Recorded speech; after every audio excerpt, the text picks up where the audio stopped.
आगे बढ़ते हैं। मुजफ्फरनगर से खबर है, यहां करंट लगने से संविदा बिजली कर्मी के बेटे की मौत हो गई और बिजली की 11,000 वोल्ट की लाइन पर काम कर रहा था। यह कर्मचारी अचानक करंट आ जाने से झुलसा। लाइनमैन का बेटा गुस्साए परिजनों ने नेशनल हाईवे 58 अब जाम कर दिया है। मुआवजे की मांग पर अड़े परिजन। मंसूरपुर थाना क्षेत्र के गांव जड़ोदा का मामला।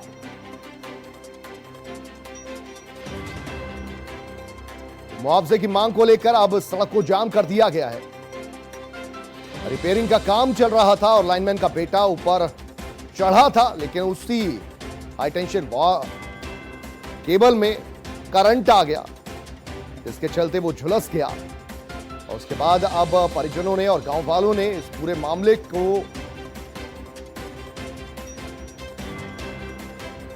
प्रशासन से गौर फरमाने के लिए कहा है और जाम लगा दिया है। मुआवजे की मांग की जा रही है।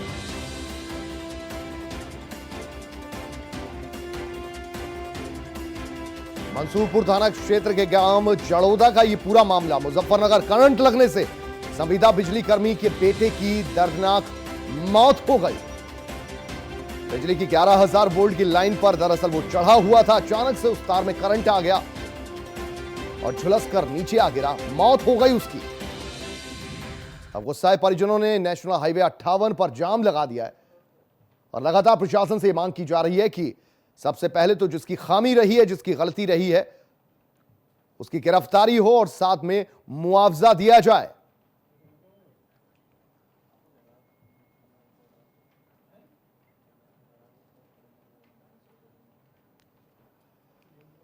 आगे बढ़ते हैं। उधर रुड़की के मानवपुर गांव के जंगल में हाई टेंशन की चपेट में आने से एक लाइनमैन महिपाल की मौके पर ही मौत हो गई। जैसा कि मुजफ्फरनगर में हुआ, वैसा ही रुड़की में यह हादसा पेश आया, जिसके बाद ग्रामीणों ने ऊर्जा निगम के अधिकारियों के खिलाफ जमकर हंगामा काटा। लेकिन इस दौरान गांव वालों की बढ़ती संख्या को देखते हुए ऊर्जा विभाग का ठेकेदार मौके से फरार होने में कामयाब हो गया। आपको बता दें कि मृतक महिपाल संविदा पर ऊर्जा निगम में लाइनमैन के पद पर काम करता था। गांव वालों का कहना है कि सुबह सवेरे वो लाइन पर तार ठीक करने के लिए चढ़ा था, लेकिन ऊर्जा निगम के कर्मचारियों ने शट डाउन नहीं किया, जिसकी वजह से उसकी करंट लगने से मौत हो गई। गांव के लोगों ने ऊर्जा निगम से मुआवजे की मांग भी की है। फिलहाल पुलिस शव को कब्जे में लेकर पोस्टमार्टम के लिए भेज चुकी है। तो दो मामले, मुजफ्फरनगर से और दूसरा रुड़की से। यहां पर भी लाइनमैन संविदा कर्मचारी था, लेकिन यहां विभाग की गलती के चलते, ठेकेदार की गलती के चलते लाइनमैन ऊपर चढ़ा फॉल्ट को दुरुस्त करने के लिए, लेकिन लाइनमैन को करंट लगा और करंट लगने से उसकी मौत हो गई। आरिफ नियाजी इस वक्त हमारे साथ, हमारे संवाददाता, और ज्यादा जानकारी इनसे लेंगे। आरिफ, ये बताइए कि कैसे, ये किसकी इतनी बड़ी लापरवाही रही और अब परिजनों का और जो सहयोगी हैं उस मृतक के, उनकी क्या कुछ मांग है? जिस तरीके से रुड़की में ऊर्जा निगम के अधिकारियों की बड़ी लापरवाही सामने आई है और मानकपुर में जो लाइनमैन की मौत हुई है वो भी ऊर्जा निगम के बड़े अधिकारियों की ही लापरवाही का परिणाम है। कि जिस तरीके से जो लाइनमैन था वो ऊपर चढ़ा लाइट ठीक करने के लिए और तभी शट डाउन नहीं हुआ था, जिसकी वजह से ये इतना बड़ा हादसा हुआ। उसके बाद परिजनों ने ऊर्जा निगम के कार्यालय पर पहुंचकर काफी हंगामा किया और वहां पर मुआवजे की भी मांग की और दोषी अधिकारियों के खिलाफ मुकदमा दर्ज करने की मांग पर अड़े हुए थे। लेकिन किसी तरह से जब ऊर्जा निगम के बड़े अधिकारी और पुलिस के अधिकारी मौके पर पहुंचे, तब जाकर मामला शांत हुआ। हालांकि जिस तरीके से युवक की मौत हुई है उससे पूरे गांव में मातम का माहौल है और जो परिजन है वो बेहद सदमे में है और वो लगातार मुआवजे की मांग कर रहे हैं। जी, बहुत शुक्रिया आरिफ इस पूरी जानकारी के लिए आपका। शटडाउन था, लेकिन लाइन इतनी बेकार हो रही हमारे यहाँ की, जर्जर बहुत ज़्यादा। उन पर काम करते हुए जो शटडाउन लिया, लेकिन लाइन बंद हुई, बंद तो गई लेकिन हुई नहीं बंद हुआ, या कैसे हुआ वो तो पता नहीं, करंट से मरा। लॉकडाउन ने कारोबार में काफी असर डाला है, कई रोजगार प्रभावित हुए हैं, पर कुछ ऐसे लोग भी हैं जिन्होंने इस अवसर को भुनाया है। आइए अपना गांव में उन्हीं कारोबार के बारे में आपको बताते हैं। हड्डी और सींग के कारोबार को पूरे विश्व में पहचान दिलाने वाले संभल में अब एक नए कारोबार की शुरुआत हो गई है। जब पूरे देश में लॉकडाउन लगा तब लोगों का रोजगार जाने लगा, पर कईयों ने इस अवसर को भुनाया है। संभल के सराय 3 इलाके में लोग अब नया कारोबार शुरू कर रहे हैं। साइकिल, बाइक और ट्रक के पुराने पार्ट्स को एक नया रूप देकर बाजार में लाया जा रहा है। जिसे जो भी देखे उसका मन मोह जाए। कोरोना की वजह से एक्सपोर्ट में मंदी तो आई थी, लेकिन घर पे बैठे हुए थे तो दिमाग में एक आया कि क्यों ना जो रिसाइकिल आइटमें होती हैं, जो ख़राब आइटमें होती हैं, उनको एक होम डेकर में इस्तेमाल किया जाए। तो एक जहन में यही ख्याल आया कि जो ख़राब बाइक के पार्ट्स वगैरह होते हैं उनको यूजेबल कैसे किया जाए। तो हमने बाइक के चेन पॉकेट से वॉल क्लॉक बनाए और उनको एक नई टेक्निक देने के लिए हमने उसको यहाँ का जो प्रसिद्ध काम है हड्डी और सींग का, उसको मिक्स किया गया हमने। ये आइटम हड्डी और सींग के साथ में हमने बाइक के पार्ट्स हैं और आपके ट्रक के स्प्रिंग हैं जो यूजेबल नहीं होते हैं, जो निकाल दिए जाते हैं, तो उसको हमने इंटीरियर में लाने का काम किया है। जैसे वॉल लैंप हैं और आपके वॉल क्लॉक हैं, इस तरीके से हमने काम किया है।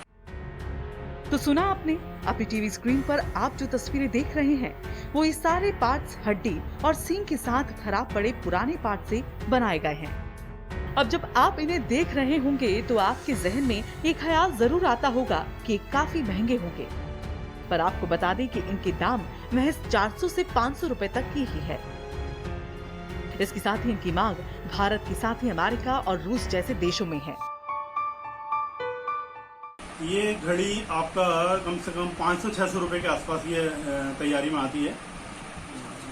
लैंप भी करीब के कहते हैं 500-600 रुपए की रेंज में एक लैंप आता है इसके। मार्केट में यही है कि यूएस वगैरह में इसकी अच्छी खासी डिमांड है। जो रिसाइकिल्ड आइटम होती हैं आपकी, उनकी अच्छी डिमांड है और हमारे पास क्लाइंट भी हैं। हम कोशिश कर रहे हैं इसको बाहर एक्सपोर्ट करने के लिए और क्लाइंट से हमारी बात चल रही है, उनको बहुत पसंद आई है आइटम। सराय तरेन में ये छोटा सा कारोबार फल फूल रहा है। श्रमिकों के हुनर ने 7 समंदर पार तक हड्डी सींग उत्पादकों का जलवा बिखेर दिया है। अब कारीगरों की बदौलत ही कोरोना महामारी में एक नए कारोबार को पंख लग गए। उम्मीद है लोगों को इन छोटे कारोबारों के बारे में ज्यादा पता चले, लोग इसकी महत्वता को समझे। ये कारोबार आत्मनिर्भर भारत बनाने में एक छोटा सा ही सही पर अहम योगदान दे रहा है। सद्दाम हुसैन, संभल, R9 टीवी, उत्तर प्रदेश, उत्तराखंड। अब आपको लिए चलते हैं हरदोई, जहां किसानों ने अपने हौसलों के दम पर करोड़ों का कारोबार खड़ा कर लिया। कुछ साल पहले तक अपनी फसलों के वाजिब कीमत पाने के लिए भटकने वाले किसान आज हजारों काश्तकारों को फसल का उचित मूल्य दिला रहे हैं। ये रिपोर्ट देखिए। जब हौसला बना लिया ऊंची उड़ान का, तो देखना फिजूल है कद आसमान का। 5000 का कारोबार 10 करोड़ के पार। उत्तर प्रदेश के कछौना विकास खंड में पड़ने वाले 13वां दहिगवा के 10 किसानों की ये कहानी किसानों को आत्मनिर्भर बनने की सीख देती है।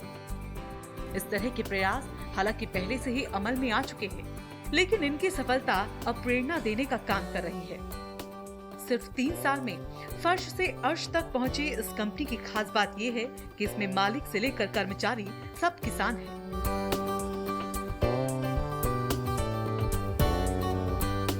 जनपद हरदोई के गछौना विकास खंड में पड़ने वाले 13वां दहिगवा निवासी कंपनी के अध्यक्ष मनोज कुमार हैं। उनका कहना है कि कंपनी की शुरुआत में 5 लोगों का बोर्ड बना और 5 सदस्य बनाए गए थे।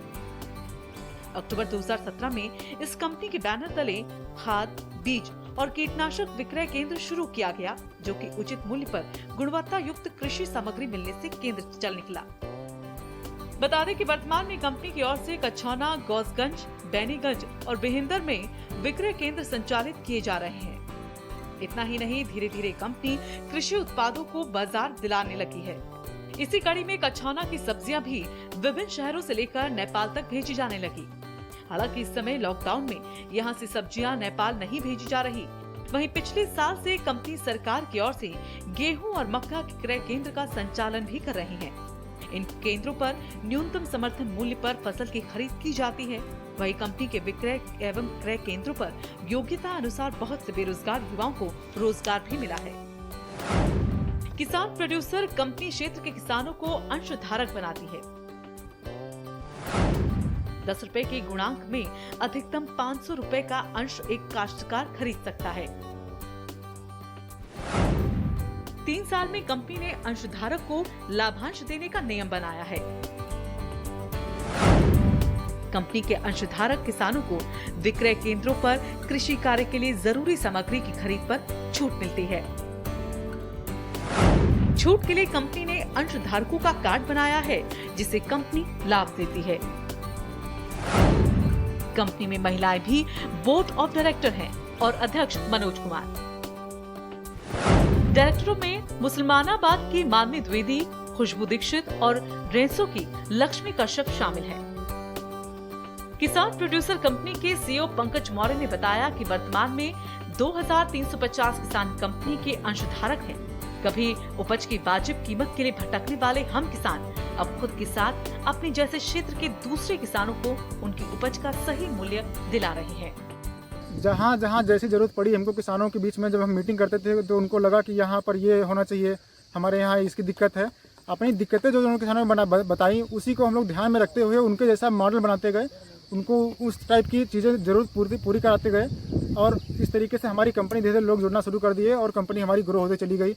उनको जो भी दिक्कतें होती थी, खाद बीज दवा समय पर ना मिलना और अच्छे ब्रांड की नहीं मिलती थी, कोई पक्का बिल नहीं मिलता था, इस टाइप की जो भी समस्याएं थी वो सब दूर हो गई। और अब तो इस साल से हम लोगों ने किसानों का जो उपज होती है उसका मूल्य अधिकतम दिलाने के लिए गवर्नमेंट से की सहयोग से सरकारी क्रय केंद्र भी लगाया था, जिसमें हम लोगों ने 5721 कुंटल गेहूं की खरीदारी करी है। तो इससे भी किसानों को बहुत बड़ी राहत पहुंची है कि उनको घर बैठे बढ़िया मूल्य मिल रहा है, एमएसपी का मूल्य मिल रहा है। कि दिल में अगर हो हौसला तो मंजिल खुद ब खुद तुम्हारे कदम चूमने को मजबूर हो जाएगी। ऐसी ही तस्वीरें हरदोई जनपद के कछौना विकास खंड में पड़ने वाले दहीगवा गांव में देखने को मिलती हैं, जहां के 10 किसानों ने महज 500 रुपए जमा करके एक कंपनी खड़ी कर दी, जिसका टर्नओवर आज करोड़ों में है। ये कंपनी महज 3 साल पहले शुरू की गई थी, जो कि 10 किसानों द्वारा 500 रुपए जमा करके खाद और बीज ज़रूरी सामान किसान के लिए मुहैया कराने के लिए शुरू की गई थी, जिसका आज करोड़ों में टर्नओवर हो रहा है और इससे सैकड़ों नहीं बल्कि हजारों किसान लाभान्वित भी हो रहे हैं।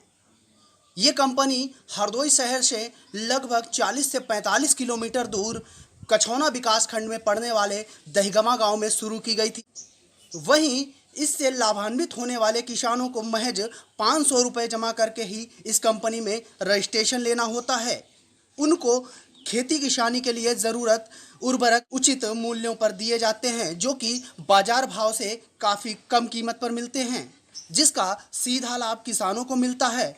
इस कंपनी में 10 लोग जो जुड़े थे, उसके अलावा भी जो लोग जुड़ रहे हैं वो सभी इस कंपनी के अंशधारक भी होते हैं, जिसका लाभांश सीधे किसानों को ही दिया जाता है।